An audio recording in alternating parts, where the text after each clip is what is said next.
ಶಿವರಾತ್ರಿ ಐಭೋಗ ಮಲೆ ಮ್ಯಾಲೆ ಬಲು ಚಂದ.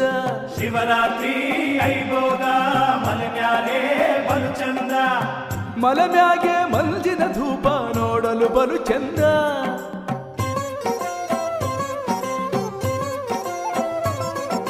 ಬಣ್ಣದ ಗರಿಯ ಬಿಚ್ಚಿ ನವಿಲು ಕುಣಿಯುವುದು ಬಲು ಚಂದ.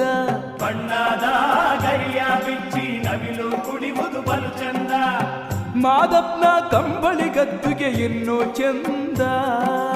ಉಗೆ ಉಗೆ ಎನ್ನುತ್ತ ಬನ್ನಿ ಮಾದಪ್ಪನ ಪರ್ಸೆಲಿ ಕಲಿಯೋಣ ಬನ್ನಿ.